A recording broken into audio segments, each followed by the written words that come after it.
The Jefferson School held a community meeting to talk about white supremacy and to discuss where Charlottesville goes from here. The room was overflowing with people and ideas, but the resounding message was to make sure that nothing like this weekend ever happens again.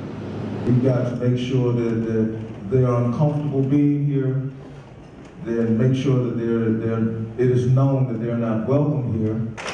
Hundreds filled the Jefferson School African American Heritage Center on Monday to discuss how Charlottesville can move forward after a weekend of chaos. To give people a place to decompress, to have an opportunity to sort of create your impressions, but also to say, now what? Because that's the real question, right? Now what? People split up in groups to share their ideas, some writing on paper, others sharing their thoughts out loud. Some say the statues of Robert E. Lee and Stonewall Jackson need to be taken down completely. They are invitations to this kind of protest, this kind of violence, that they become a flashpoint for hate groups. I wrote that not to water down the events that happened this weekend, because once we start forgetting what happened or trying to call it something that it isn't, we forget how much this matters in our community. Other ideas mentioned creating laws. We talked about, is there a way to make a legislative push to make it illegal to show up in that full militia gear?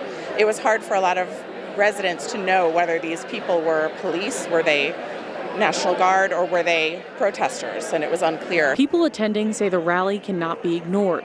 Adrienne Oliver says she thinks it's important to talk about race with her daughter. This taboo fear that we instill in children, that it's not okay to talk about our differences, that it's not okay to celebrate those differences, that is violence. And her number one message, that Charlottesville stands stronger together. If you could talk to the community right now, what would you say? I love you. Well, that's a good start.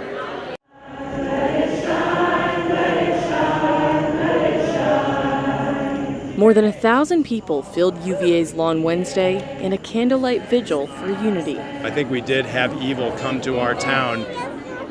I don't want that to consume us. I think we want to replace it and overcome it with love. People who marched say they are standing up to the alt-right group who was in Charlottesville over the weekend. You never think that something's going to happen to your city, and you never think your city is going to become a hashtag that people are talking about, and then you see it all over the place, and it's super scary, and you just want to take your city back. So that's what we're doing. On August 11th, the alt-right group stormed UVA grounds with torches. Their march ended in a brawl and was declared an unlawful assembly by police. The candlelight vigil Wednesday traced the exact same route the Unite the Right supporters took to show them that Charlottesville shines brighter.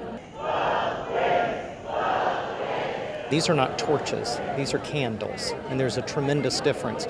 But our candles will shine brighter than the torches that they did, and we will be speaking of love and inclusion, not hate and division. The night was full of hope and full of song. This is replacing that horrific image from last weekend with this image. This is one of love, and love does defeat hate, and we know that in Charlottesville. I am so proud of the city of Charlottesville. I mean, we were invaded is what happened, but we are not going to be defeated. Victoria Rezzolo, NBC 29 HD News.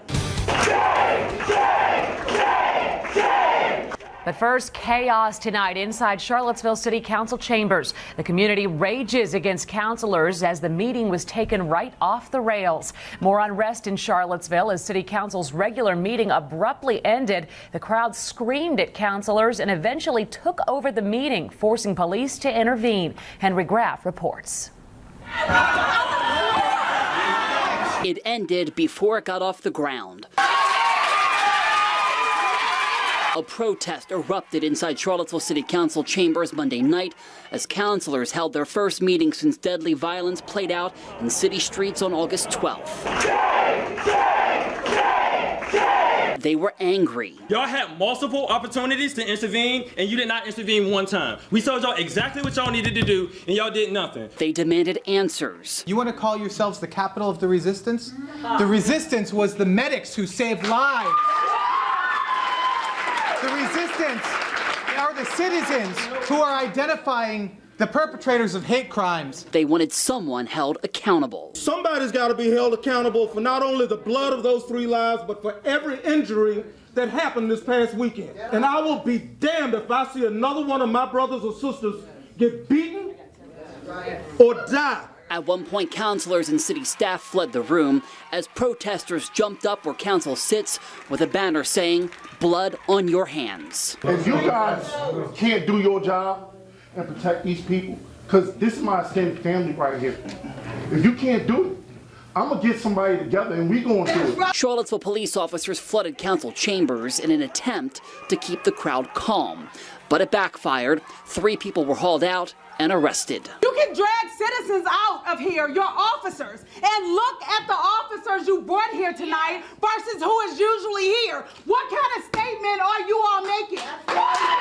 The Legal Aid Justice Center in Charlottesville is calling on City Council, City Manager, and the Police Chief to embrace an open, transparent investigation into the police practices for both the August rally and July's KKK rally.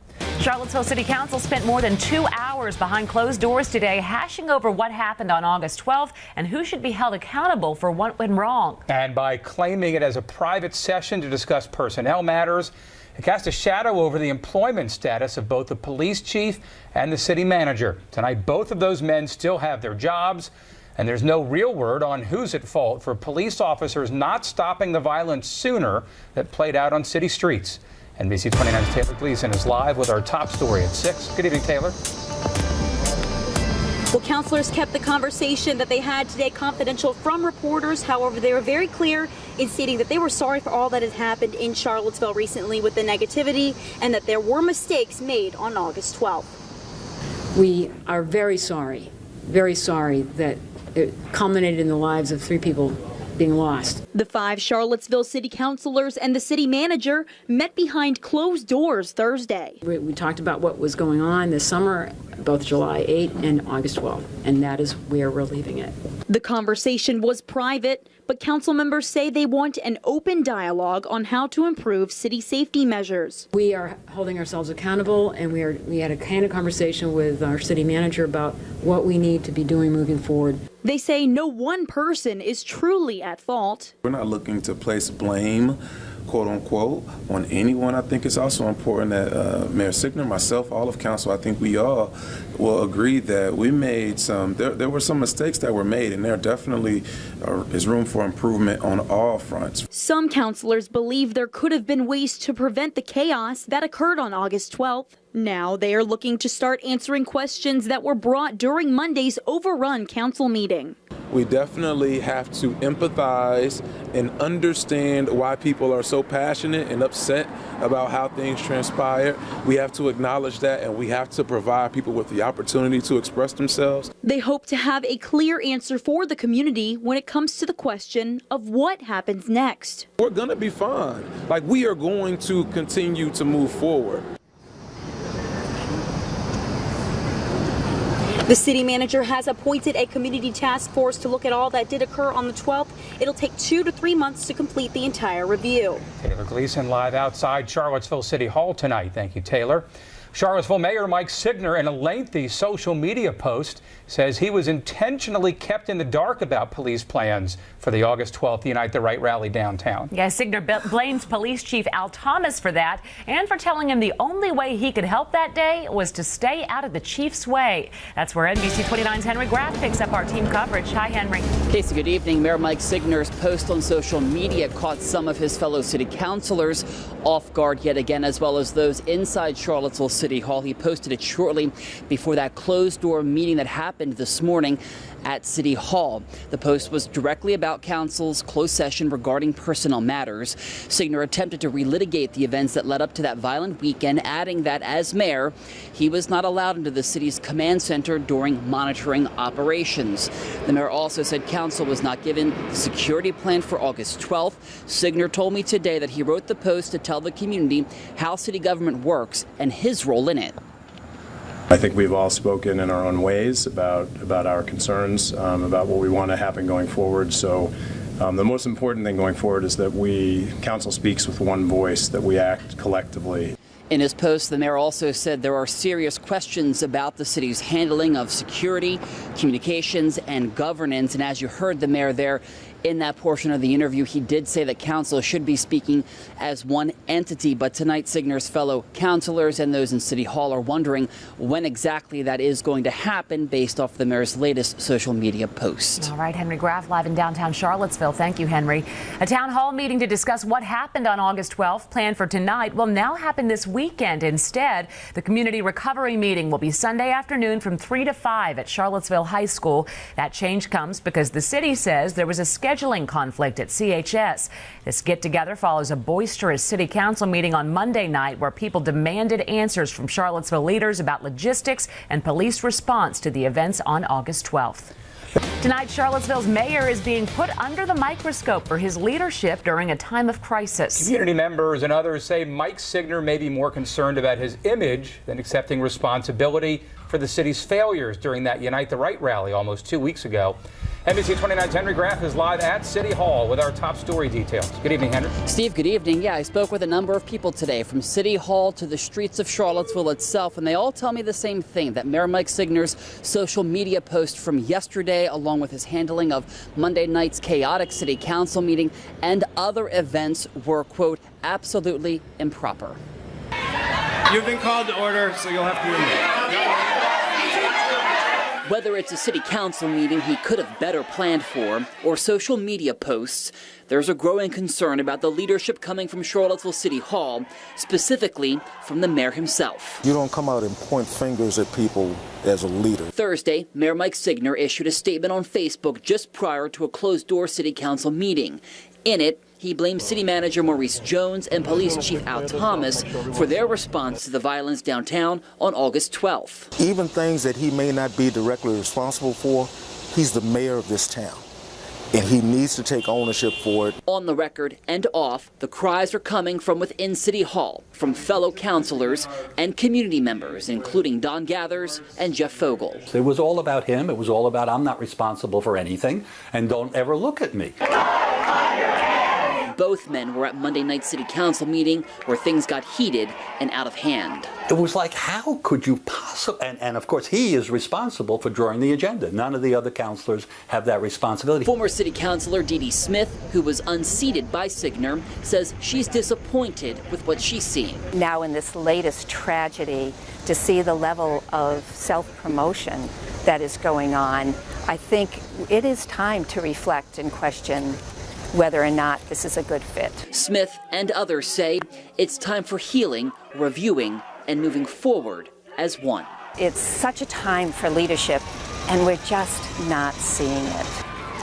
I did reach out today to Mayor Mike Signer to ask him for a comment on these allegations from community members. He did not get back to us. Yesterday we did talk with him, though, via text message, and he said that social media post that we were talking about that happened yesterday, he said that was a way for him to communicate to people in the community about exactly how city government works here in Charlottesville and specifically his role as mayor in all of that.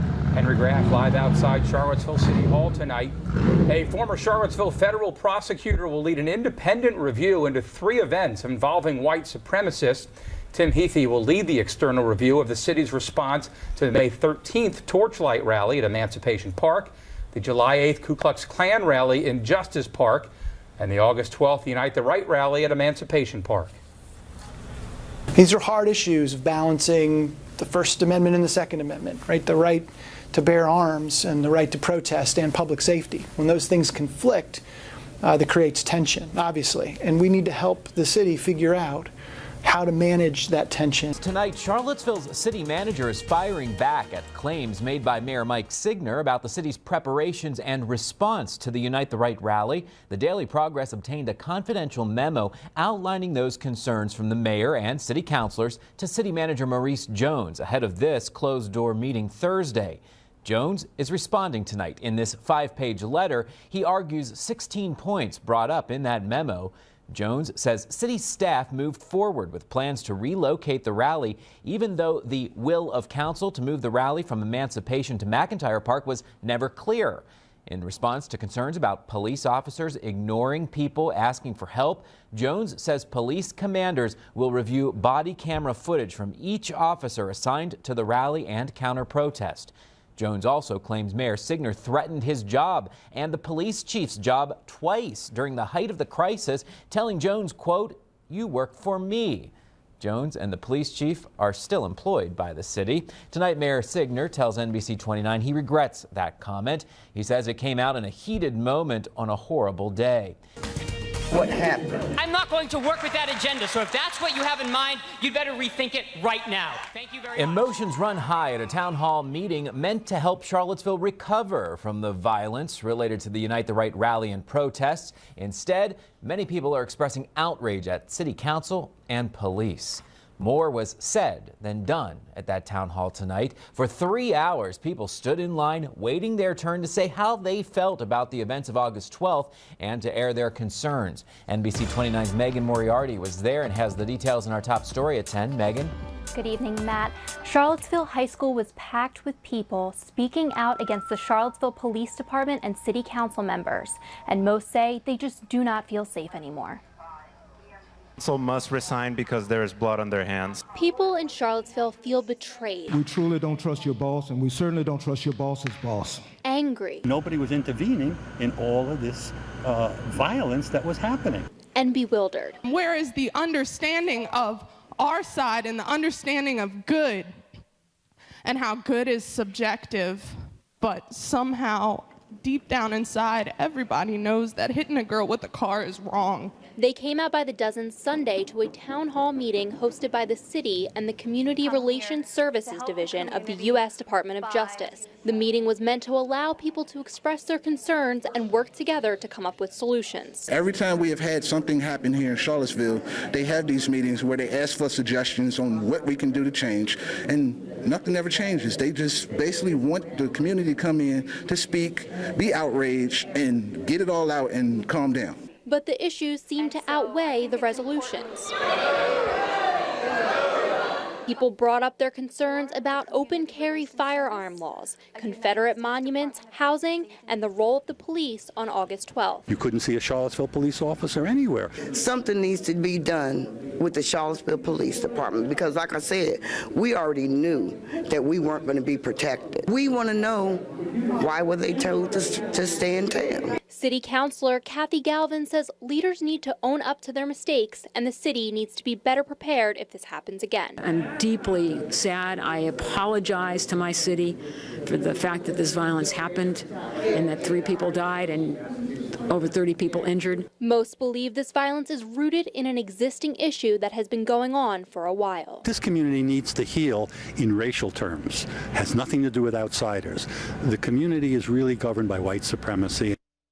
There was supposed to be a part of that town hall set aside to talk about potential resolutions to move on from all this. However, that has been postponed at this time. Megan Moriarty starting us off live in our Charlottesville newsroom tonight. Thank you, Megan. In light of all these recent events in Charlottesville, a group is offering free counseling sessions to the community. The Counseling Alliance of Virginia, or CAVA, is extending healing help to those who have been triggered or traumatized by the unrest in the community. CAVA's mental health clinicians are available for free sessions in the Charlottesville office.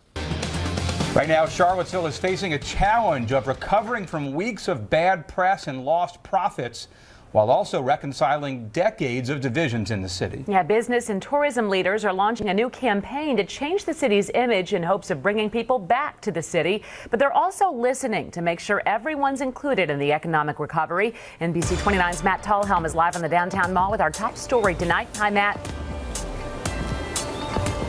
Yes, Stephen Casey, this is the logo for this new Seville Stands for Love campaign. Banners will start going up with this message all across the downtown area. It also involves ideas like a community-wide dinner, events at the Tom Tom Founders Festival, and also a collaboration beer. But community leaders want to make sure that those words stand for love aren't just words in a PR campaign. Come visit Charlottesville, come stay here, come dine here, come shop here. Charlottesville's economic recovery team is bringing business owners, tourism directors, and state and city officials to the same table. We are looking for inclusiveness, and we are looking for everybody to get on board with the Stand for Love message.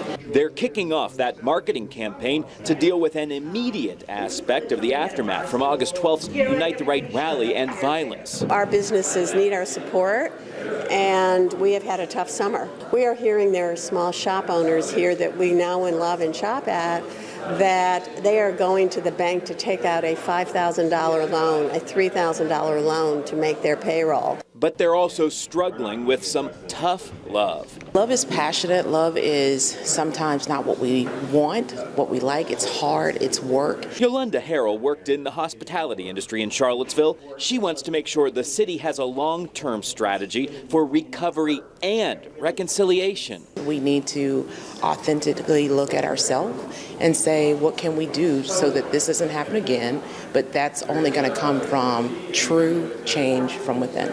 This team is asking for leadership from Charlottesville City Hall. The mayor and vice mayor say no love is lost, in spite of a very public spat with the city manager over the response to August 12th. We love everyone, but not just with our words, with our tangible actions and our resources to provide equity. I think it should be a very real presentation of the community getting back on its feet and moving forward even better than before. The recovery team promises this campaign will reveal Charlottesville's true love, flaws and all. We are very much wanting to take the messaging and the dialogue back on our city and not have it be an image of hate and divisiveness. This economic recovery team is working with two nationally known nationwide public relations firms to try to get this message out. The state also plans with its tourism board to put together a video that highlights that message of what Charlottesville stands for. All right, Matt Tallham live for us tonight. Thank you, Matt. Tonight we know who will be the subject of that closed-door city council meeting set for tomorrow afternoon, with councilors discussing the performance and discipline of an elected official. NBC 29's Henry Graff is tracking the developing details from City Hall. Good evening, Henry. Steve, good evening. Two sources do confirm to NBC 29 that Mayor Mike Signer will be the subject of tomorrow's closed-door meeting at City Hall. The mayor agreed to that meeting, and the vote to hold that meeting, I'm told, was unanimous. Signer has come under fire recently for his handling of events in the wake of the deadly and violent demonstration and protest on August 12th. According to the city code of ordinances, council can fine the mayor $300 for disorderly conduct or expel him by a 2/3 vote for malfeasance or misfeasance in office. But it is unlikely, I'm told, council will use that authority. They could decide in the course of their discussion, no, we don't think that there is disorderly conduct sufficient to deserve a punishment of some sort, but they might still decide as they are discussing these things, they might persuade the mayor to make a statement that sort of smooths things over a little bit. The meeting gets underway at 2 in the afternoon in the conference room over at Charlottesville City Hall, and the hope is that everybody can emerge from this meeting tomorrow from behind closed doors on a unified front as a unified group, and to really get down to the hard work of helping the community of Charlottesville begin the healing process. Henry Graff live outside Charlottesville City Hall tonight. The men and women hoping to become Charlottesville's next councilors are weighing in on that controversy surrounding the August 12th rally and the city's Confederate statues. NBC 29's Taylor Gleason spoke with them and joins us in our Charlottesville newsroom. Hi, Taylor. Well, Casey, we spoke with multiple council candidates today, and they all have different stances, but one very clear message: that trust and transparency need to be fixed between city council and the community. I can't afford to see Charlottesville destroyed. Independent city council candidate Kenny Jackson says the controversy surrounding the Confederate statues needs to stop. The statue needs to be left alone. It should have never been an issue in the first place. Not all the independent candidates agree. There's been too much ugliness and hatred that have poured out of it. Nikia Walker says the statues need to go and Charlottesville should reconcile with its past. Transparency. We definitely have a lack of transparency in the city as a whole, and we're not very good at assessing ourselves. Democratic candidate Heather Hill says if she were on council, she would have voted no to removing the statues back in February, With what she knows now, her answer has changed. We have to still go through the legal steps to do it, to pursue this. And it's just unfortunate because I think it could take some time. She wants Charlottesville to heal. We have to come together on ways that, we can bridge that gap between today and when ultimately those statues can come down. Candidates agree the trust between Charlottesville and its city council needs to mend. We don't know the full picture here, and they are privy to information that we are not. And I just hope that they can rebuild trust within themselves. Democrat Amy Laufer and the others hope Charlottesville can learn from all that has happened in 2017. We are a loving community. We're going to take care of each other. And, we will rebuild these relationships to move forward. Charlottesville City Council's special closed-door meeting just wrapped up about a half an hour ago. The focus was Mayor Mike Signer and his handling of issues following the August 12th Unite the Right rally. Tonight, the mayor apologized, but he now faces certain conditions as he moves forward with his job on council. NBC 29's Henry Graff is tracking our top story tonight at 6. Good evening, Henry. Steve, good evening. Tonight from City Hall, Mayor Mike Signer offered an apology after about 3 hours behind closed doors here at City Hall. He offered that apology to his fellow city councilors as well as to members of this community for his conduct. The mayor said he's committing now to 4 protocols after backlash against his leadership in the wake of the deadly violence on August 12th. Signer will now only meet with senior staff with another councilor present. He will also be more mindful of the council clerk's time. Signer will share leadership at city council meetings. Finally, he will not make any announcement as mayor without council consent and a councilor present. These actions included an ill-advised Facebook post that impugned the reputations of our city manager, Maurice Jones, and our chief of police, Al Thomas, for which I sincerely apologize.